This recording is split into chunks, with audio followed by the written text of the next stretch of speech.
Friday evening seminar series.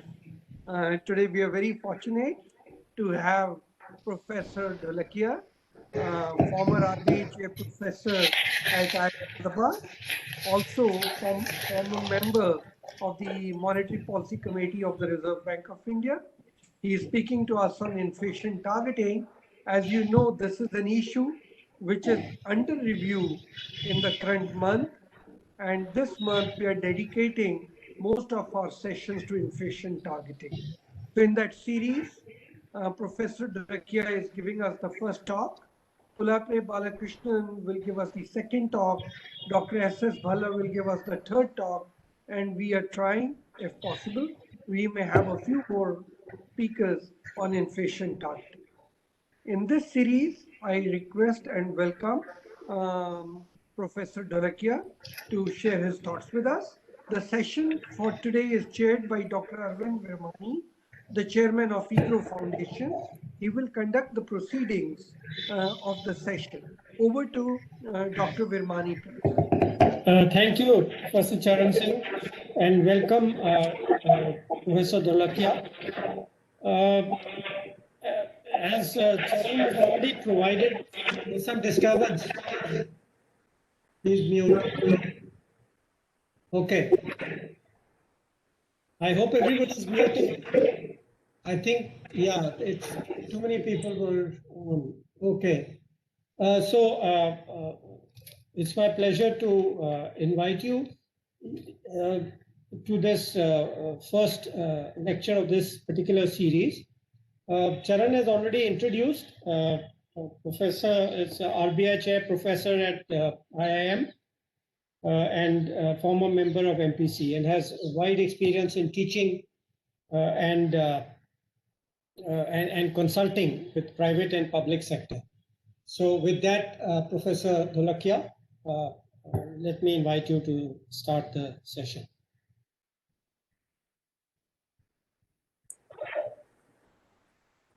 Thank you, Professor Virmani, and thank you, Professor Charan Singh. I must thank both Charan Singh and IGRO Foundation for inviting me to this lecture, providing the lecture on the inflation targeting. And I have taken the liberty to add the subtitle of Changes Required. Okay, so let us start with that. I have a presentation. What I propose to do is to go through the presentation. I hope to take about 40-45 minutes of the presentation, maybe 50 minutes, I'm not too sure. Thereafter, with I'll hand it over to the chair. Any questions from the floor or anything, I'll be happy to respond. That is the way in which I would like to do. So I'm sharing the document.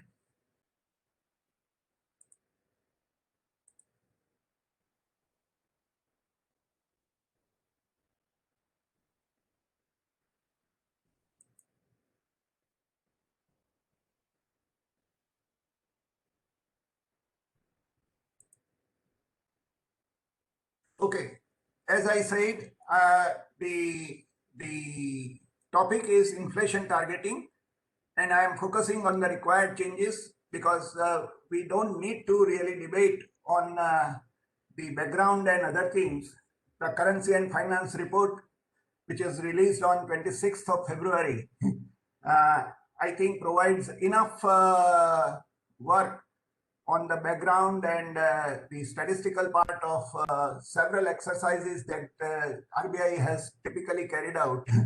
So I don't need to get into those details, but I would rather like to present my views on what are the changes required. So let us, the questions to be considered are, what is the measure of inflation? I think typically RBI Currency and Finance Report doesn't talk about this at length. They can be CPIC, that is the Consumer Price Index combined. CPI IW, which is the Consumer Price Index for industrial workers, WPI, or GDP deflator. This is a very important kind of thing. We need to really focus on this issue. The second question is, how is the inflation measured? The fixed base versus change base. The choice of basket is also an important matter to be considered for this. Because if you see the modified act of RBI, they go into all these details about how the inflation will be measured, who will measure, when it will be announced, etc., etc. So these are very important matter to be considered.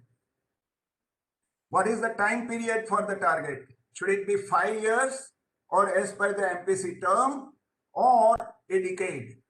I think that is also something which we need to consider. Should the target be a point estimate? That is YO, year on year kind of a monthly inflation rate, or should it be average over time, or a year or a business cycle? I think it should be whether it is over the business cycle or not. That also is an issue which requires consideration. Should it be lexicographic point target or a range target with growth as a secondary concern? This is also an important matter, because the current policy says that the price stability is the main objective.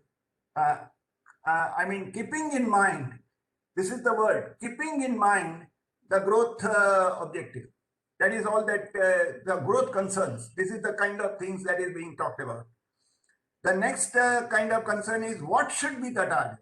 Should it be 4%, 5%, 6%? What should be the target?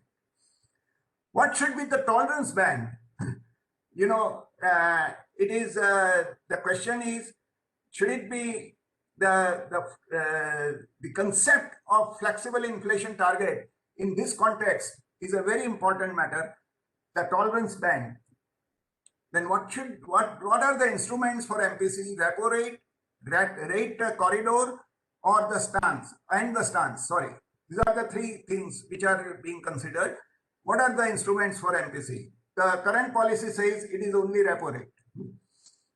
What should be the minutes? When should the minutes of the MPC meeting be released? On 15th day?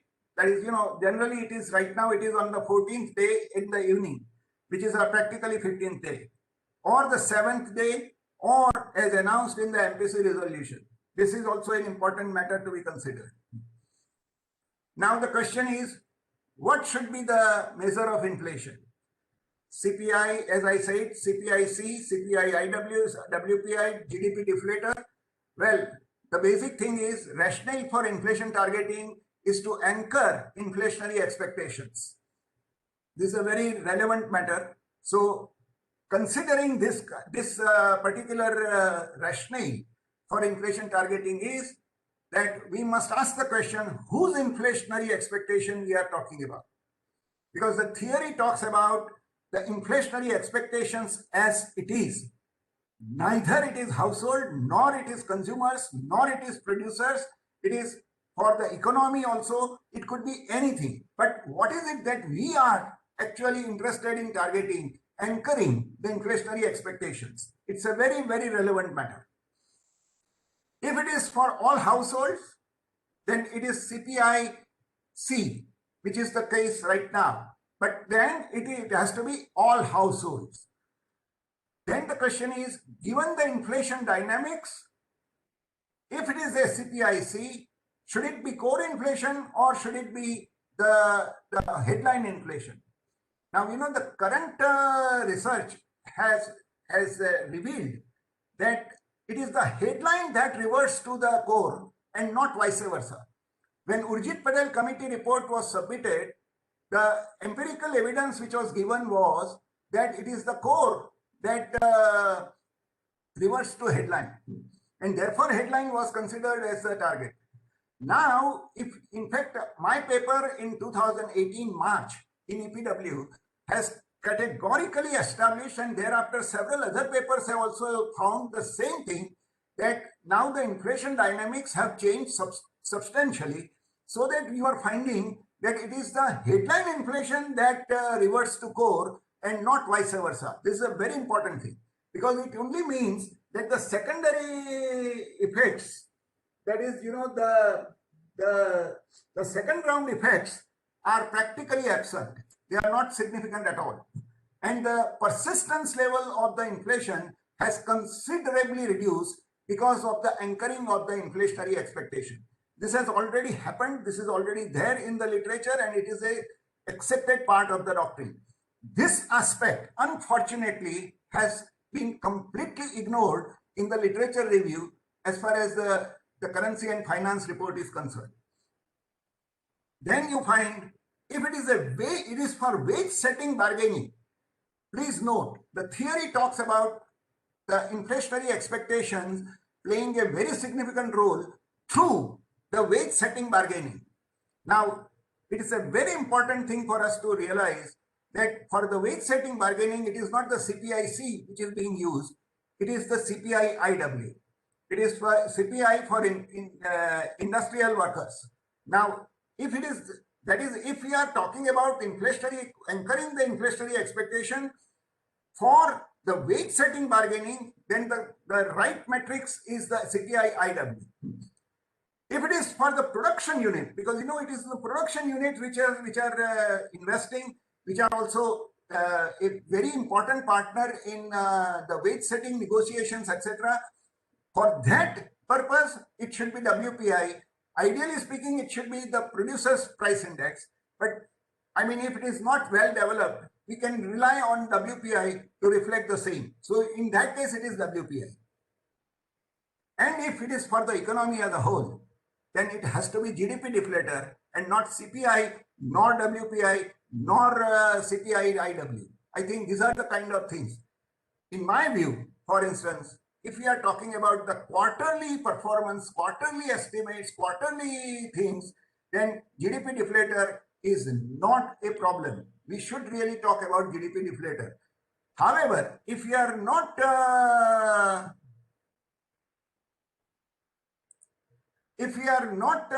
talking about all these things, then please understand that in that case, we may continue with CPI-C, although we should really be talking about CPI, core CPI, that is CPI-X, food and fuel. I think these are the very important matter. However, there is hardly any debate over this at all. What I would say is that CPI-C is a very, very, if it is practically given that this is going to be the metric, then we have to be very careful about how do we measure. How should the inflation be measured? The fixed base versus change base is a very, very important matter. I have been arguing about this thing since long. And what I have been saying is that for international comparison, in fact, our inflation targeting and everything is largely driven by the international comparisons, and we are worried about the flows and other things of the foreign investors, everything. In that case, I would say we are giving wrong signals by using a wrong measure. We need to be very clear. Our measure is right now a fixed base with a distant base. Okay, 2011-12 is our base even today.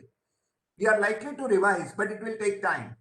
So, I mean, with a distant base, if we are considering this thing, then inflation is typically overstated, and overstated to the extent of something like 30-40%. It's not a small number.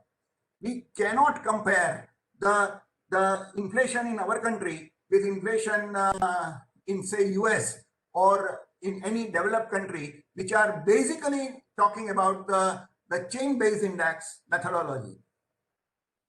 In my 6th Pay Commission report, I was a member of the 6th Central Pay Commission, and in the 6th Central Pay Commission, we have raised this issue very categorically and said that we need to really switch over to the change-based index.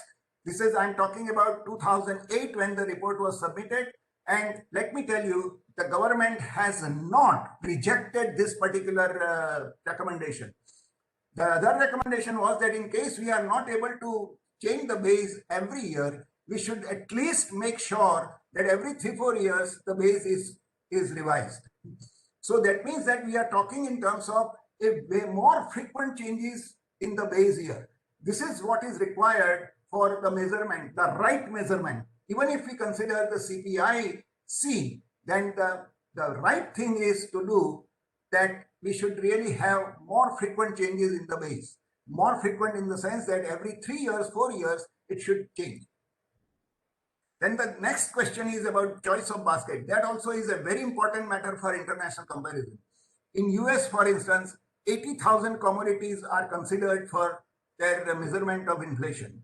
In our case, it is only 299 commodity groups. This is something which is very, very significant to understand. This is like, say, for instance, the rice as a one commodity in the basket. Wheat is a one commodity in the basket. Now, I'm deliberately talking about rice and wheat because they have a significantly higher weight as compared to many other things. Now, it is very important thing to understand that you go to the ground and you find more than 300 varieties of rice. You go to the ground and you find more than 200 varieties of wheat. I mean, which wheat we are talking about? When you talk about the price of wheat or price of rice, I mean, what is that price of rice or price of wheat? The methodology that we follow are absolutely silent on this. We take the quotations, and quotations are given from all the things that the particular shop is selling. So it is whatever is the combination, there is no effort to standardize and make these proportions invariant. In fact, this doesn't happen. That means that we are not sure what are we capturing. In my opinion, this 299 commodity groups is too broad a thing, which basically makes the entire measurement imprecise, and the whole thing becomes arbitrary to a certain extent. It also ignores substitution, and this is a very significant thing. Along with, coupled with this, the question is that it is outdated weights, and also to talk about the quality differences. I think these are all the things which we need to change, make a very, very, very big change.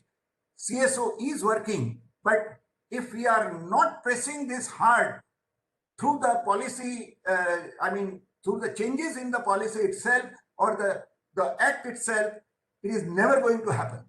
So be clear that we need to have this kind of things. They are very, very practical matters. People generally ignore these issues as if that 4% and 5% are a very important matter. But what that 4% and 5% imply, they don't care. I don't think that that is the right way of approaching the policies. What should be the time period? The next 5 years time frame is completely arbitrary. It is only the medium term. The long term is 10 years or more. Long-term price stability needs longer horizon. This is a very significant matter. If we are interested in the long-term price stability, then it's a long-term horizon that we should have, 5-year horizon, and every 5 years you go on changing, and you think that, it is the approach of RBI is more statistical. In a 5-year period, you get 60 monthly observations.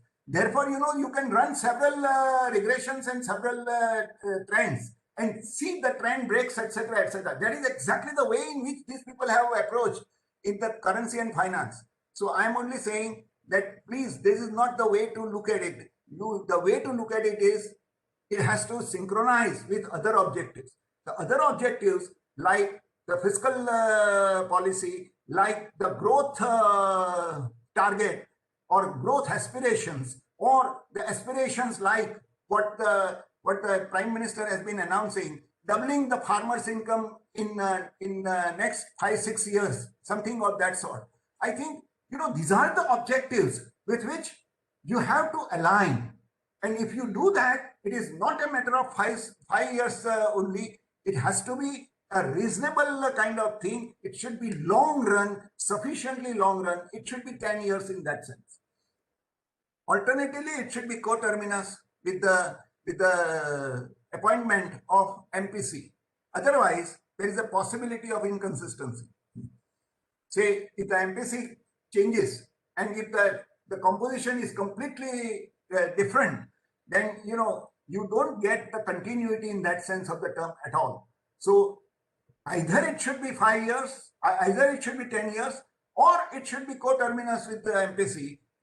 There is no justification for 5 years because the MPC term is 4 years. Now, when the current MPC his term is over, you will still have 2 more years to go with the same change in the targets or change in the inflation targeting framework. So I want to be very consistent and clear that it should be either co-terminus with the MPC term or it should be 10 years.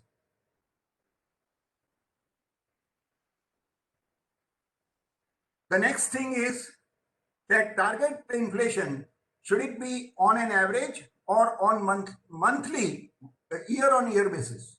I think on this point, when I was a member of the MPC, I had several disagreements and several discussions with the rest of the members in the MPC. Because, unfortunate part is that the Act suggests and says that it should be monthly year-on-year basis. Whereas the entire focus of the Currency and Finance report and the way in which they have evaluated is based on what is the average. Now, that was not the mandate at all. The mandate was not average. The mandate was by March 2021, it should be 4%. So the inflation targeting up to March 2021 is 4%. It was monthly year-on-year basis. That is the kind of the thing. Now, it was never considered average. Whereas the theory requires inflation target. If at all you are talking about inflation target, it should be over the business cycle, because it doesn't make sense if you are talking only about the monthly year-on-year every time. Now, the whole logic was that if monthly year-on-year target is at 4%, then we will achieve on an average 4%. Now, that is not the way to frame the policies. I think that is a very significant matter which needs to be corrected in the Act itself when we have the possibility of making corrections. So there is another thing that we require to at least ensure that it should be over the business cycle. That means that it should be reasonably an average concept. It cannot be a concept on a year-to-year basis, on a monthly year-on-year basis. I think that is not the right way. Another very relevant matter is, this is a matter of interpretation. The way you define your objectives, primary objective is price stability. Primary objective is price stability with keeping in mind the growth concerns. I think that is this is the way in which the entire thing is worded. Now, as a result, some of the members in the MPC, and I'm exactly giving the date, within less than 1 year of the formulation of the MPC, there was in the minutes, if you refer, August 2017 minutes of the MPC committee, you will find a clear mention by some member of the MPC talking about lexicographic point target. So the inflation target becomes a lexicographic. Now, what is the meaning of lexicographic? Lexicographic means that if I don't achieve the 4%, if my inflationary forecasts are more than 4%, then growth objective doesn't become relevant at all. Even if the growth goes to 0%, I don't care. So long as my inflation target is not achieved. If my inflation target is achieved, then and then alone, the growth becomes a concern. I think that is the way in which it was interpreted. Now, what I'm saying is, please note that this is not the way we have to interpret if that is the kind of possibility of interpretation, you should stop that by kind of a possibility. Lexicographic point target is not the intention. In fact, the flexible inflation targeting should really be interpreted much more broadly as it is being done now. And you find that yes, there is an entire range which is available as a target. If so long as your inflation is within that range, you need not worry. In fact, you should have the growth concern till that point. However, lexicographic point target is not the right thing. If you read the Currency and Finance report very carefully and very carefully, you find that there is a mention of the FPAS model in the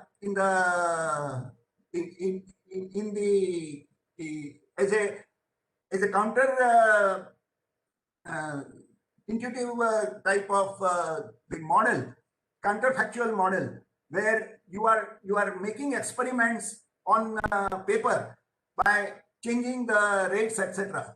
Now that model itself takes and talks about a point target, not a range target.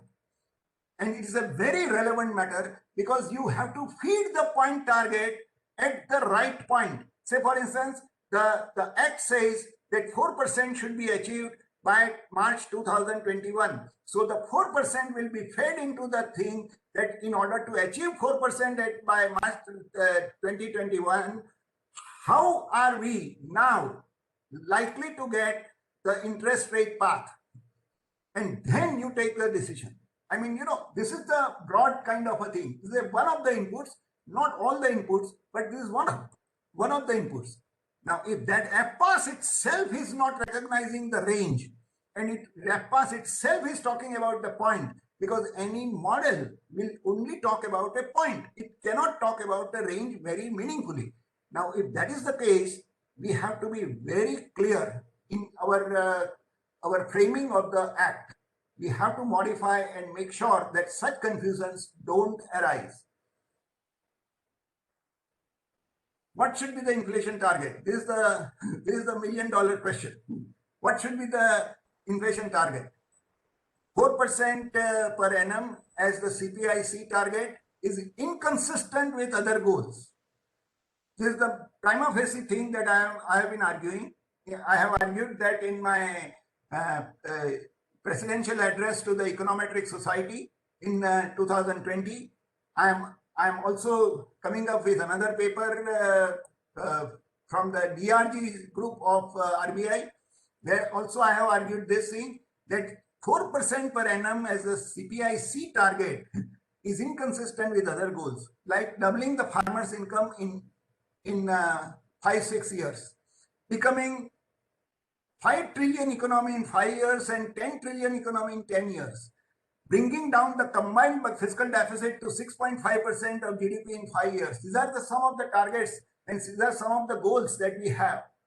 Now, none of these goals, this 4% target, CPI target, is consistent. Just to give an illustration, doubling farmers' income in 5-6 years requires the farmers' income, nominal income, to grow at least by 12 to 13%. In order to do that, you need to have the farmers, that is the agricultural prices, to be growing at least at 5.5 to 6%.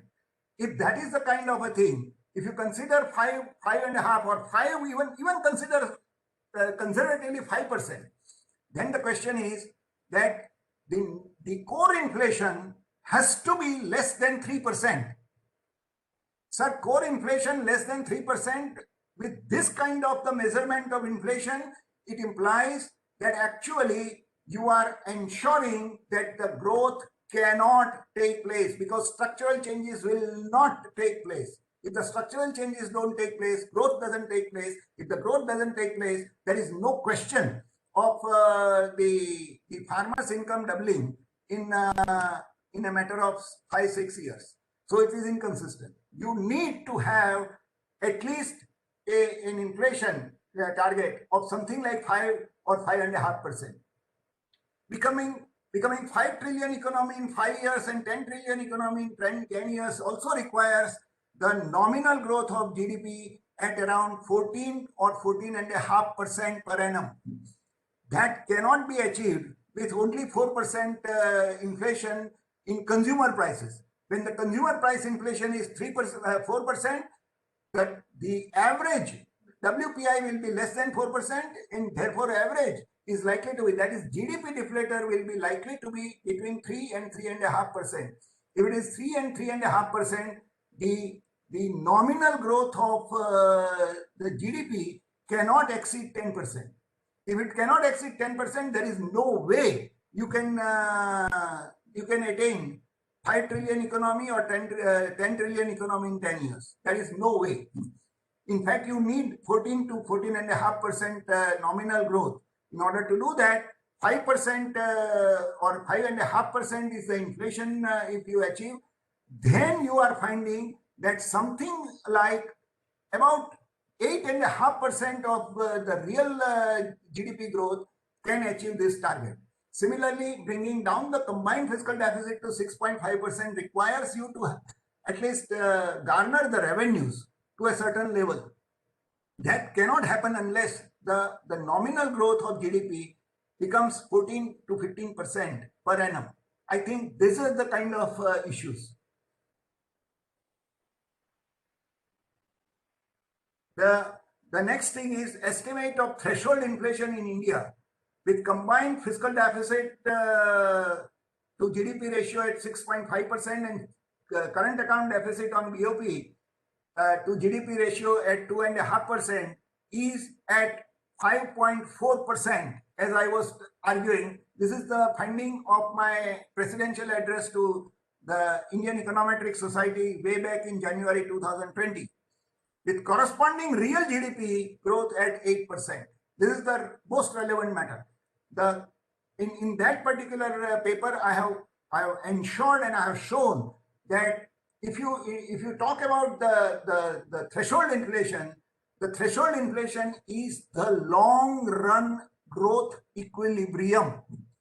So that means that you will also find the growth maximized, the steady state growth maximized at that point. That is the thing, empirical results with this thing I'm just showing, because what is important to note is that threshold inflation is not unique, but varies with the fiscal deficit and current account deficit. If I look at this entire thing, this is the finding that I'm summarizing through the graphs. You can see for yourself that the green line shows the growth with fiscal deficit at 7% and current account deficit at 2.5%. The red line shows the growth with fiscal deficit at 6.5% and CAD at 2.5%. Blue line shows the fiscal deficit at 6% and current account deficit at 2.5%. It is very clear that the threshold inflation keeps varying. This is the threshold inflation. So if you look at the things, you find that this is something like 4.5%. This is something like 5%, 5.5%, and this is something like 6.5%, 6%. Sorry, these are the kind of numbers. This is with 2.5%. So what you are finding is that if you take the 7% fiscal deficit and 2.5% current account deficit, your threshold inflation is at 6%, and your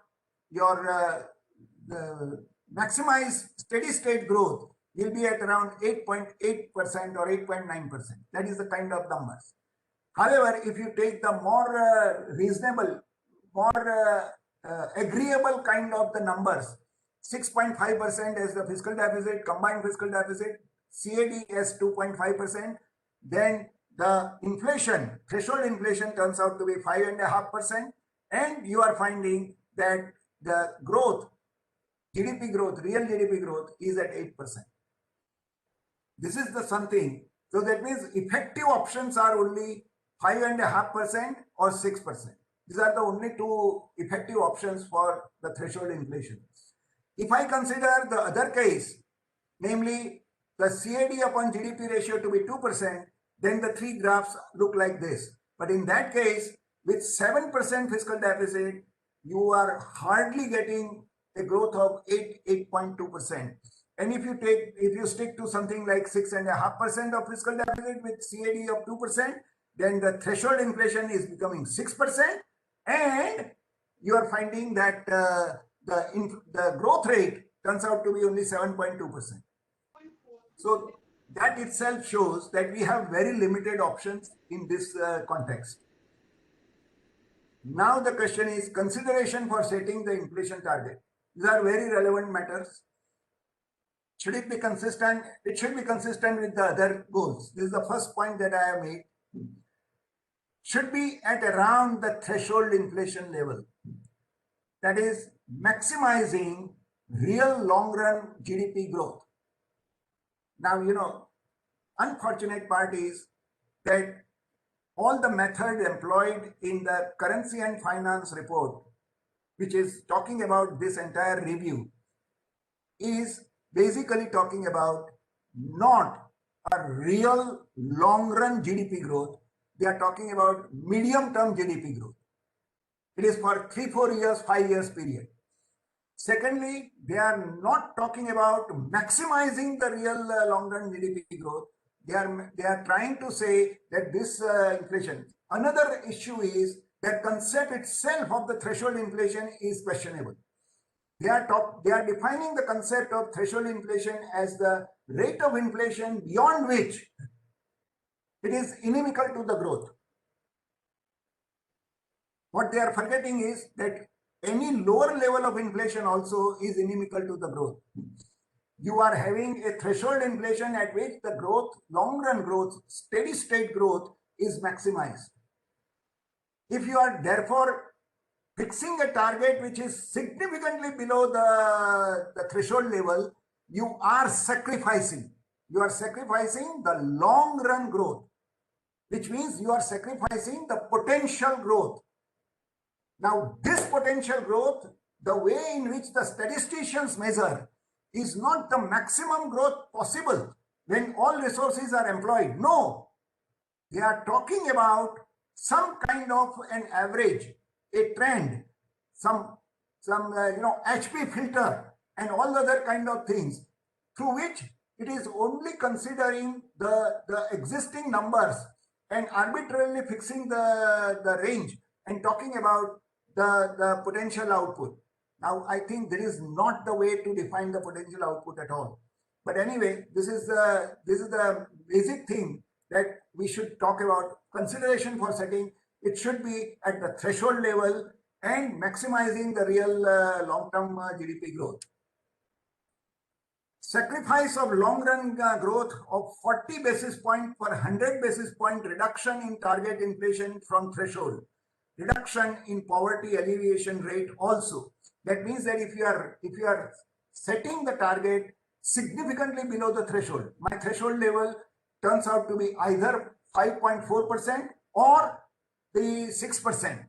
If I consider it the numbers and the kind of empirical exercise that I have done, it is 5.4% or 6%. If that is the kind of a thing, and if you are talking about fixing the target at 4%, it involves for every 100% 100 basis point reduction in target inflation from the threshold, it involves 40 basis point reduction or sacrifice in the long run growth. That long run growth is also to be considered along with the reduction in poverty alleviation rate, because what will happen is that if the rate of growth is high, the rate of poverty alleviation is also high, and therefore when the rate falls, growth rate falls, the poverty alleviation also becomes less achieved, which means that you are sacrificing even on that. Now, many people are arguing about the trade-off because the inflation also is supposed to have, or is alleged to have, I would put, because I'm not convinced about this, the inflation, higher inflation is detrimental to the economic inequalities. That is, it is likely to make it a more unequal kind of a thing. It will impact the poor much worse as compared to the rich. I think these are the kind of arguments, and therefore we require lower rate of inflation. Now the question is, in this particular case, also there is a poverty reduction effect. So if you are having the lower inflation target, then the question is that you will not be able to achieve very high growth, and therefore you are not likely to convert more people into the above poverty line from the below poverty line. That itself is going to work in an opposite direction. That means that both these are the effects which are in the opposite direction, and you have to balance them properly. I think if at all there is that effect exists. The next point is reducing the inflation below the threshold level also entails short to medium term sacrifice of cumulative 300 basis point of growth per 100 basis point of inflation reduction. This point is recognized. Unfortunate parties in the Currency and Finance Report, unfortunate parties, they have not the right values. They have put the international values which were obtained by Ball in 1992. Now 1992 estimates are no longer valid, and they are simply not valid for India.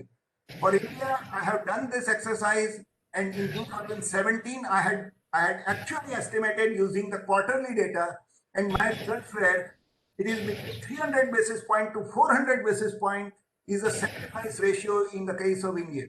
100 basis point inflation reduction. I have taken the 300 basis point as a conservative estimate. Now, this is also a cumulative sacrifice of growth that we are actually supposed to be having if we fix the target too low. Professor, we've had 55 minutes. Can you just speed up? I think now it's a very simple. Sorry. To help anchor the inflationary expectation, tolerance band should be narrow. That is the first part. Second part is, in fact, the RBI Currency and Finance Report is basically talking about the tolerance band more statistically. I'm talking more in the economic sense. Since growth inflation trade-off around the threshold inflation is asymmetric, the upper limit can be more relaxed than the lower limit. Range to be from 3.5% to 7% with an average target of 5%. That is my recommendation. Lower limit should allow sufficient relative price variation not to discourage the structural changes, and upper limit should not discourage higher growth. This is the kind of the basic premise. This is not something which the Currency and Finance Report are talking about. Only, and that means what will happen is that in that case, the tolerance band will not be symmetrical. It will be asymmetrical. 5% with a lower band at lower limit at 3.5 and upper limit at 7%. That is a very important point that I would make, and it requires the change. Instruments and minutes. Only one instrument so far, that is repo rate. MPC has been taking decisions on stance and the rate corridor, but this should be formalized. It is not formalized as yet. It is informally doing that. Ideally, MPC should also decide on CRR and SLR. This is also something which is very relevant. Minutes of the MPC meeting should be released to the public not later than 7 days. Otherwise, it loses the relevance. It loses the importance of the entire discussion and arguments. This is something. So thank you very much, sir. I'm sorry to take a longer time. No, thank you. Thank you very much. So before I open up for questions, I would just like to kind of summarize in a way. There are basically two parts to your talk. One, of course, focusing on the whole issue of, the targets, the indicators to be used, and the MPC framework, etc. And here I found one thing very interesting. Your the research which you mentioned on the shift the earlier assumption that poor feeds into headlines, and your later research, which suggests that headlines go to poor. Now, one of the reasons, of course, I was there when all this was discussed long ago, and one of the reasons for going for headline was an argument that in India, a large part of the basket is of the poor is food and fuel, and therefore we really to have to talk about inflation and its effect, we couldn't ignore that. Now, that was one of the arguments which was made. Of course, the issue was more important for a low income country. We have since moved into LMIC. So I was just wondering that part of this, maybe that also has perhaps has something to do with the shifting from and of course, the second part of it was the IMF research and others, which was replicated in RBI, which indicated that in developing countries, the causality which you mentioned, I think that's very important and very interesting, and I hope we will discuss that further, and indeed the RBI will get into that issue. So I find that result very interesting and absolutely relevant. We at IGRO, we like to talk about research-based policy, and I find that fascinating from that perspective, that you're really looking at research to define how to approach policy. I just wanted to mention that. The second is the model. It's not clear to me what kind of model which you are using to judge trade-offs, and that's a whole subject. I'm not going to. I mean, perhaps there'll be a lot of questions on that, but from my way of looking at it, it's really very important for, if I was going to actually comment on it, to look at what the model is. Is it an econometric model? Is it simulations? Is it whatever would be important, because those are really serious issues which have been debated not just in India, all over the world. So without getting into it personally, I would be hard put to make a judgment on what you're saying. I just want to leave it at that. You don't have to respond, and maybe as part of the questions of others, if you want to comment later, that's fine, or in your conclusion. But those are not questions. Now, with that, Charan, do you notice any questions? I guess in the chat, or you're receiving some questions? We can open it to the floor. Yeah, we are, but I thought in addition to what you said, I just wanted to ask the professor and set the ball rolling. In my view, Professor, there's one quick question and one longish question. The quick question is, in the COVID period, given that you have shown us the challenges in computing the inflation target, the challenges even in the data part, do you think we should do a pause button to revive growth?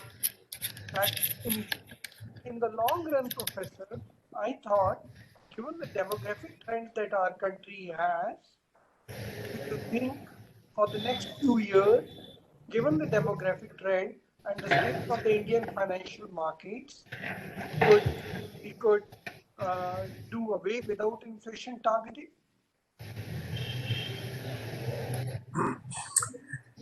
Should I respond right now or wait for the things? I would at least both these questions I can take it straight away. Okay, go ahead. Okay, the thing is that regarding the COVID episode, I think the way in which the inflation has been measured and the way in which it was published and all that, I have very serious doubts about that, because as I was telling you that our metric right now is to have a fixed base, which is a distant base, where the weights are completely used as per the 2011-12 base year, and we are approaching the whole thing by getting the data from the selected shops and other things. Now, in that point, that what I'm saying is that basically some of the structural changes that have taken place during the COVID have somehow not been properly captured. And this is what even the CSO has informally agreed. That when they are releasing the things, they are saying that this is not completely representative in that sense of the term. They are facing the difficulty. And the other thing is that the weights are completely different. Say for instance, the weight of the PDS system, system through which the food grains are distributed was something less than 1%. In fact, it was 0.4. Now, during this COVID, it was in fact basically through this route that a large part of the food grains was distributed. I mean, this part is not at all captured. So whatever numbers we are getting at that point are not really truly reflective of the inflation situation. The growth situation is extremely bad. That is how the RBI, going against the thing, against the mandate, had decided that at this point, there is no point in sticking to the inflation targeting type of episode, because this is largely supply side shock and not demand driven shock. So we can always defend why there are deviations. But this is the point. And regarding your long-term growth prospects, I would say that for long-term growth prospects, you need an inflation target which helps to anchor the inflationary expectations of what? Not only of the households in urban areas, because that is what we are considering as the anchoring of the inflationary expectation. We are only surveying 18 cities in the whole country, and only cities, not the rural areas, not the production sectors, not any other kind of institutional sectors or anything. We are only considering the urban, that to cities, household expectation. Now, that is not the right way of doing, but in theory, we are saying that inflation targeting would anchor the inflationary expectation. In that case, it is important for us to revise the inflation target upwards to something like 5%, 5.5%, because that is the threshold level. And we will ensure that the growth continues to be at around 8.5% to 9% in real terms. Number of questions raised. Would you like to see them yourself, Professor, or would you like me to read, or sir? No, if any, you can select a few ones. I'm not that competent savvy, so please. So one of it is, let me read a few of them, and you can take a call to answer whichever. The first one is the rise in the price of fuels in the country justified, since it has a ripple effect to the prices of the daily consumables and the food products, resulting in high prices? Can there be some way to bring down the prices to a reasonable rate? That is one. The other is regarding the household inflation expectations. There is a paper by Srikanth Patnaik from RBI stating the same that you said. Then why doesn't RBI take it into consideration? Then the third one is, can you throw some light on the right definition of core CPI? Should it include petrol, diesel, gold, as it does in the classic headline minus food and fuel? So these are some of the questions, Professor, you would like to handle. Okay. Now, these are all on the inflationary side. So I'm happy that they are talking about that if the food prices it is not necessarily food alone, but it's the agricultural prices, if they are rising at around 5% per annum, then only there is a point of talking about doubling of the farmer's income in nominal terms in another 5-6 years. If it is not the objective of the nation to double the farmer's income in 5-6 years, then I am willing to consider that a lower inflation is fine. But by and large, my own research has shown, and that is published in Journal of Quantitative Economics in 2016-15 or around that time, where I categorically say that the relative prices you know, the terms of trade, if it is in favor of agriculture, then alone the agricultural growth picks up. I was analyzing Gujarat's case, and this was one of the very important finding of the paper, that in Gujarat the terms of trade was in favor of agriculture, and as a result, the growth in agriculture became something close to 7 to 8% in real terms over a long period of 12, 13 years. About, I mean, 7 to 8% growth in agriculture. That is also because you find that there are qualitative changes, there are structural changes. That means, you know, the cropping pattern changes, everything changes, and you find that therefore the income of the farmers would double. Now, you know, if the agricultural growth picks up in this country, we can also pick up the overall growth to something like 8.5 to 9% is a very achievable thing. So it is not just a question of the agricultural prices being higher. In fact, what you find is that when the agricultural prices are higher, invariably you find that the overall nominal income growth is also significantly higher, something like 14-15%. Therefore, actually, the inflation becomes tolerable. I think it's a very relevant thing to understand, because, say for instance, when the inflation rate is only 4%, in fact, the nominal income falls to something like 8-9%, and as a result, the inflation in some of the items becomes intolerable.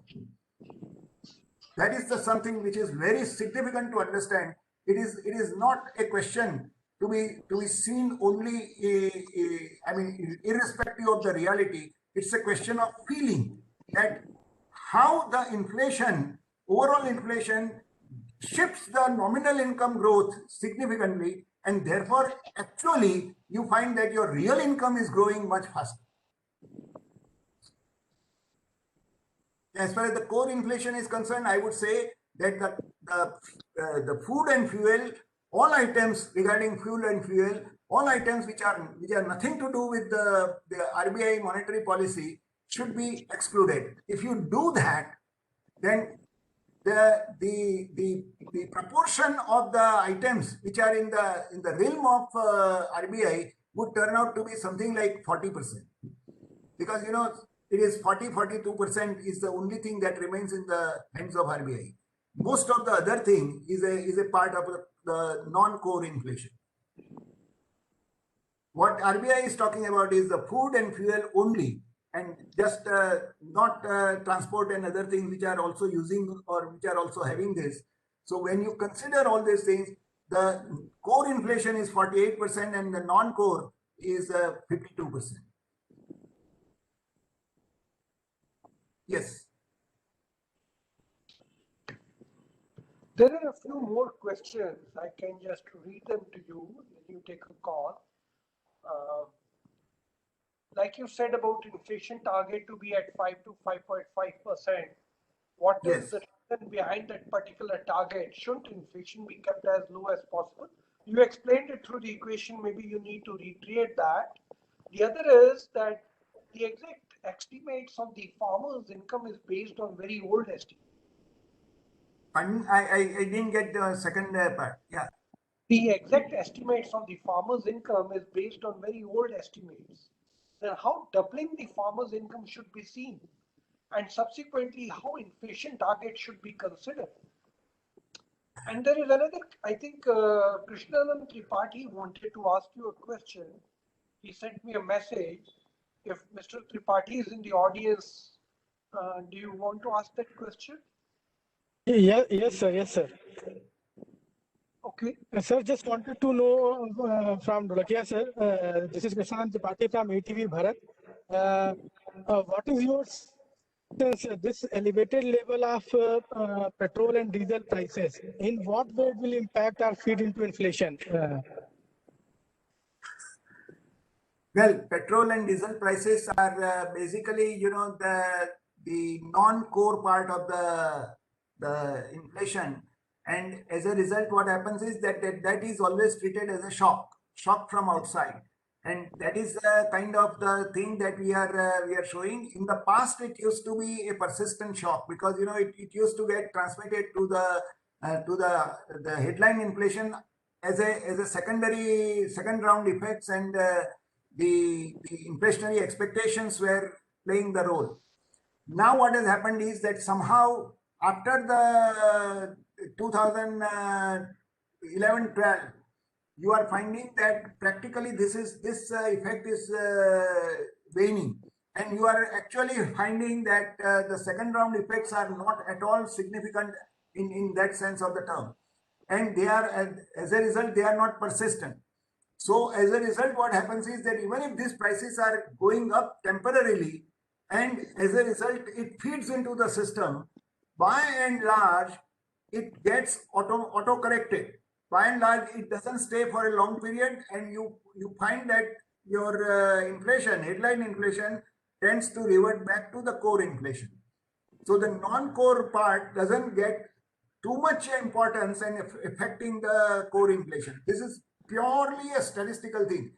Now, when it comes to the actual things, I mean, petrol and diesel prices are actually entering into the entire inflationary cycle through the transportation route, and you find that the transport sector will start impacting, and if that the price rises, then they tend to shift this or pass through this entire rise to the other products which they are carrying. Now, the most important matter is that after the GST introduction, you are finding that the toll tax and other kind of things which are a part and parcel of the state highway blockages, they were all eliminated. And as a result, you find that the state highways did not have a great blockages, with the result that the productivity of the transport sector has increased significantly. I mean, as a result, what you find is that the ability of the transport sector to at least bear some of the cost of the increased petrol prices have increased. I think they don't have that kind of compulsion to pass it through to the other products. This is because there is also competition. So which means that when you have the reforms in the system, and as a result of the reform, when the system becomes more and more competitive, more and more efficient, you are finding that the productivity changes accommodate the temporary increase in the prices. And these kind of things will not ultimately get impacted significantly to the headline inflation. So what happens is that such shocks are always there, but they are temporary. They are not likely to continue for a longer time. Sir, I have a follow-up question. Just wanted to ask whether you recommend inclusion of petrol and diesel into GST so that there is a stable rate instead of dual taxes of excise and state VATs. So I just are you saying that we are the petrol and diesel should be included in the GST realm? I mean, in the GST regime. So right now they are out of. In fact, there are moves on that, right? Some of the states who were supposed to be against are now willing to consider this, and the center should also be considering this.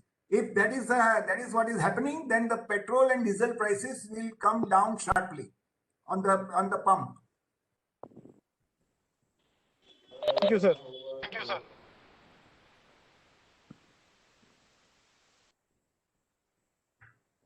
Any other questions, Charan, or should we? I think we've gone more than an hour and a half. Yeah, there are a few. Okay, let's take a few. Yeah. So one, I don't know if Professor, you would like to answer this. I think as a supplement to the question on the farmers doubling income, how inflation should be.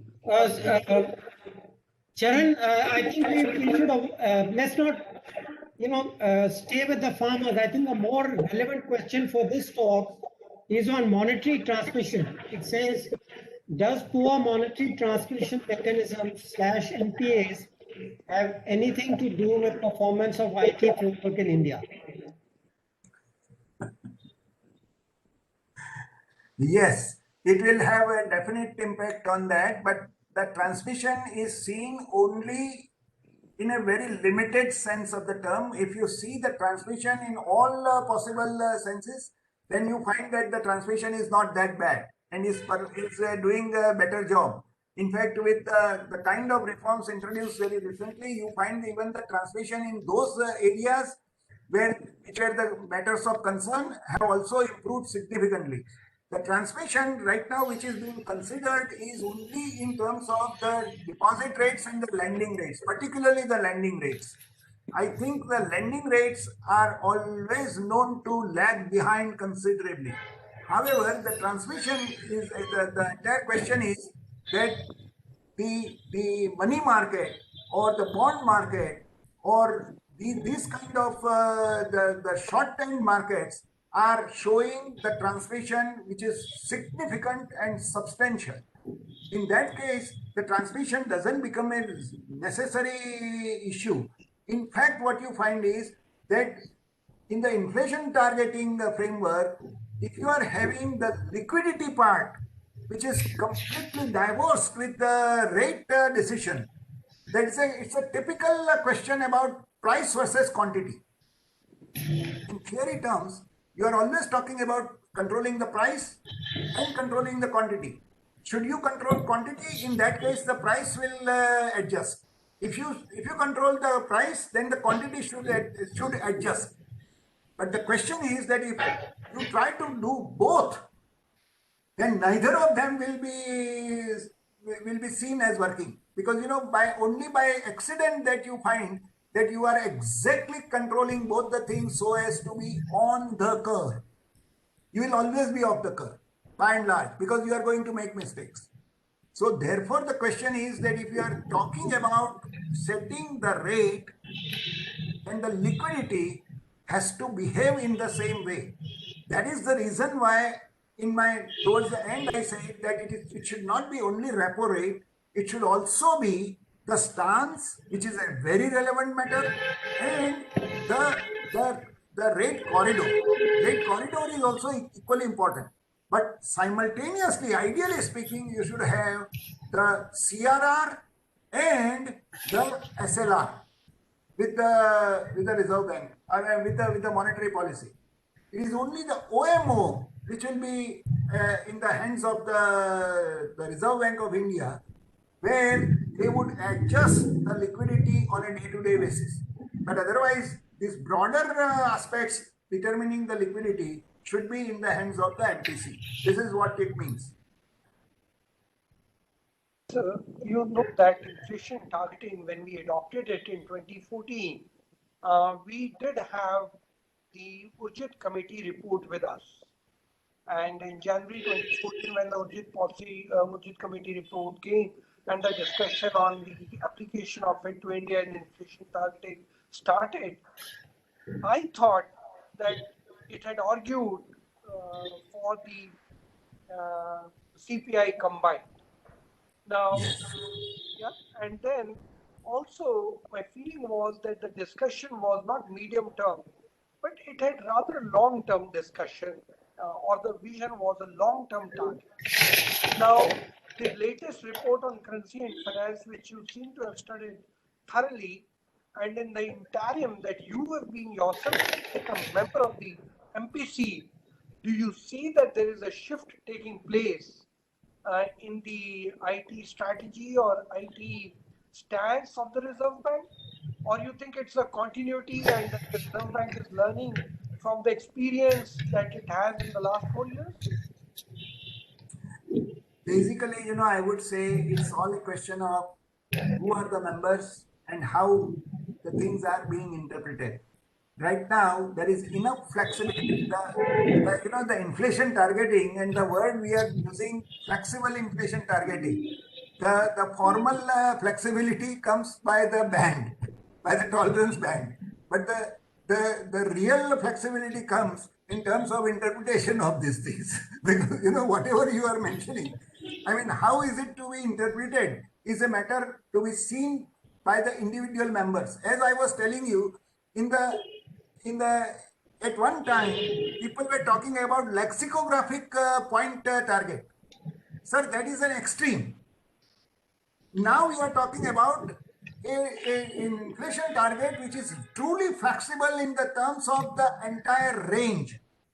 Now the question is that when you are defining the range to be 2% to 6%, then the inflation target of 4% is only a midpoint. That's all. And it is seen as midpoint. Whereas in the past, I mean, it was considered to be the target. The bands, upper band and the lower band, was only seen to accommodate the supply side shocks, unexpected supply side shocks, so that you don't have to go and defend yourself to the ministry or to the parliament.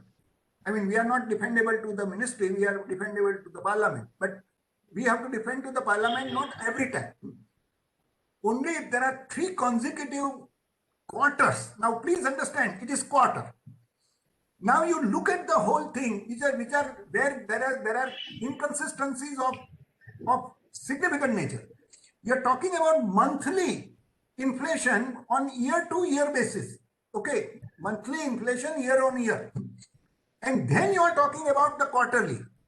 Sir, quarterly inflation cannot be without the average. Now, if that is the average that you are talking about, then why only quarter? What should be the basis? I have been arguing that in theory, it is the trade cycle. If there is a cycle, then the entire trade cycle is the length of time over which you try to contain the inflation at a particular level.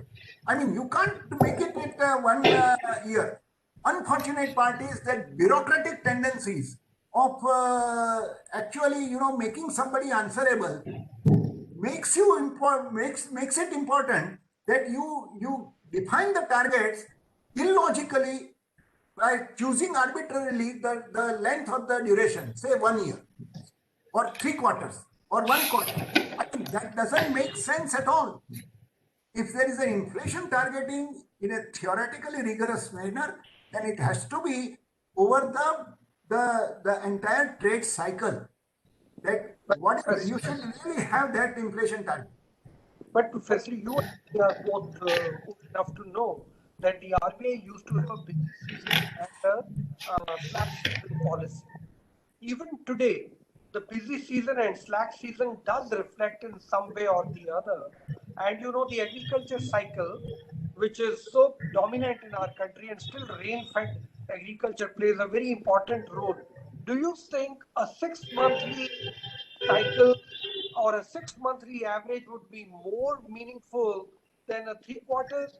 Because the trade cycle could result into 3 to 4 years, and I'm not sure if that is what any policy maker would buy. Also, in the Western world, from where we have just picked up this concept, which I think was not relevant for India, but given New Zealand and Britain did it and we went for it, I think they also do not have a multi-year average target. What would you therefore think about it? I am of the opinion that if you have an inflation target, see, the question is debate about inflation target to have or not to have is not a relevant debate right now. The inflation target is there and is going to stay there.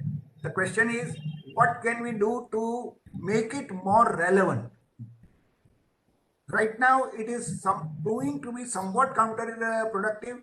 Fortunately, it was not allowed to be so counterproductive. However, my own opinion about this matter is that it proved to be quite a counterproductive thing for a period from June 2017 to about June 2018. That was the period when we should have actually taken very bold decisions. All my disagreements in the MPC came during that period. I was absolutely against some of these matters, and nobody listened to me at that. I mean, it was 5 versus 1. Nobody listened. I mean, they did listen. They did listen, but they didn't think that it was right. So that is how, in their own wisdom, they did not follow. But I mean, the later part proved me right. In fact, what has happened is that a significant kind of deceleration in the growth we could have avoided by following a more accommodative policy at that point in time. We did not. I mean, that is what it turns out to be. What I am saying is that whether there should be inflation targeting or not is not an issue right now. It is there. Now we have to modify and make it sure that it becomes more meaningful.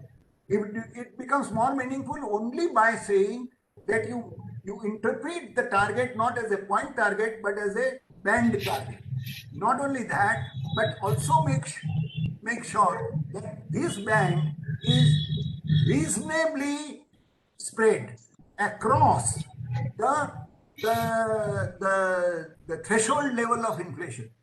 Now, it's a very important matter because the guys who are sitting there or who used to sit there in the RBI were all of the opinion that money is neutral in the long run.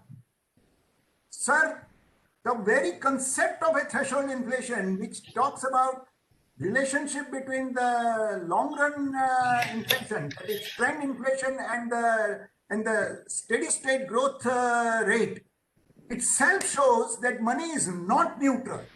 Otherwise, why should there be a relationship? Now, if you accept this particular thing, and if you are having that confusion all the time, that money is neutral in the long run. In fact, the previous, the earlier RBI governor, Raghuram Rajan, went on record saying that money is neutral in the long run, and therefore it doesn't really matter. Please note that if you have this kind of the conviction, then threshold inflation becomes irrelevant right from the day they go. The very fact is that threshold inflation is the concept people have tried to estimate, maybe wrongly, completely wrongly. All the numbers that they are talking about right now are based on WPI. So the 4% and other things are WPI inflation. Sir, the question is, we are talking about CPI and CPI-C. If you are considering this, then the only relevant estimates that you find are mine, which are basically 5.4 to 6%, given the other parameters at the reasonable level. If I do this kind of a thing, then it is 5.4 to 6%. That is the threshold inflation. Therefore, the targets, the band has to be with this as the point in between.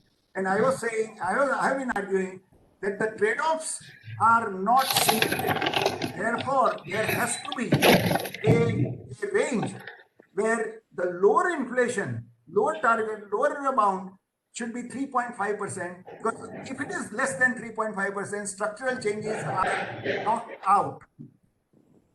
It will not take place. Therefore, the growth will not take place. If it is 7% or more, it could be harmful to the growth. Therefore, 3.5 to 7% is the band. 5.5% should be the midpoint, or should be the target. Professor, to this question, which you have just mentioned about the point versus the band, and your suggestion that you had at the end, that CRR and SLR should also be permitted to the MPC and just not the repo rate.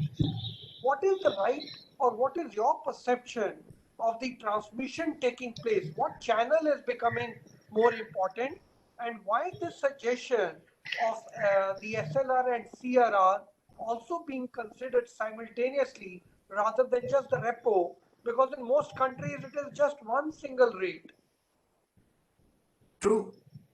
Because see, the point is that if the liquidity is too much in the system, then you may have to flush it out.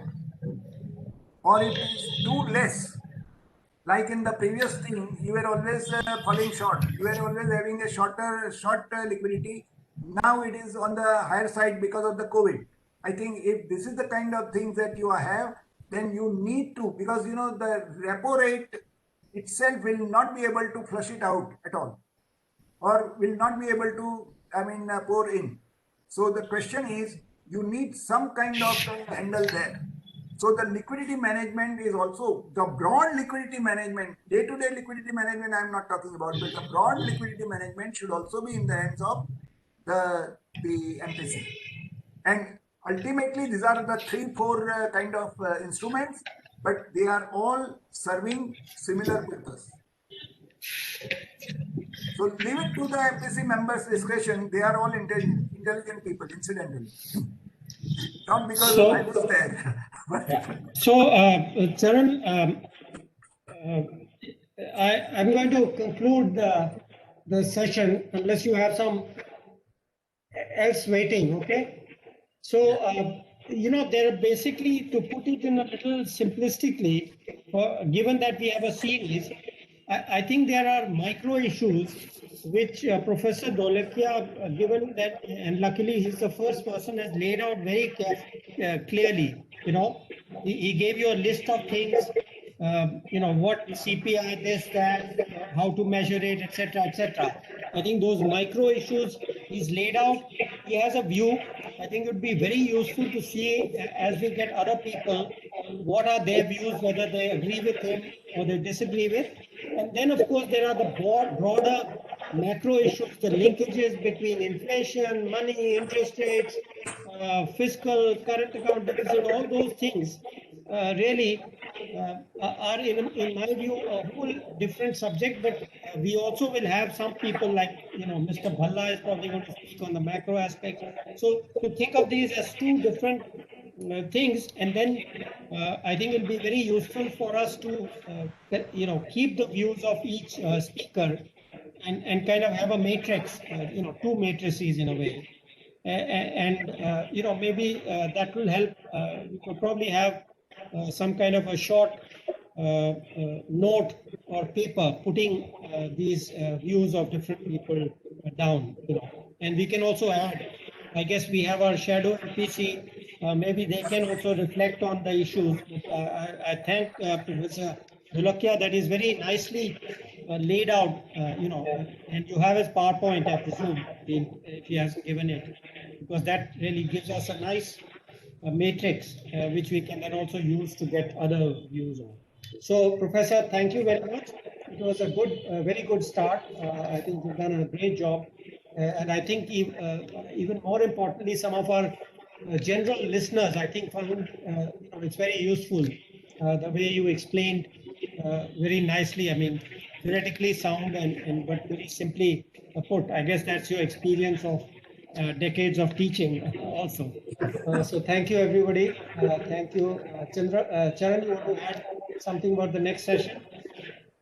I would like to thank the chairman of the session and chairman of our foundation, as well as Professor Dholakia, to have delivered this beautiful talk today. Very, very interesting, very informative, and I think it sets the tone for the next few sessions where we are going to discuss and debate it further. Tomorrow by noon, Professor Dholakia's presentation will be available on our website, and you are welcome to use it the way you wish to in your classroom. I'm sure it's going to be in a great academic learning section too, as well as a policy issue. Next Friday, we have Professor Benjamin Friedman from Harvard University speaking to us on religion and capitalism. The time is little changed. He will be speaking to us from 6:30 to 7:30 in the evening. He is launching his new book, and this is on his new book, which he has written. So I would request each one of you to consider sparing an hour for us next Friday. Thank you so much once again for spending time with ISRO this evening. Thank you. Thank you.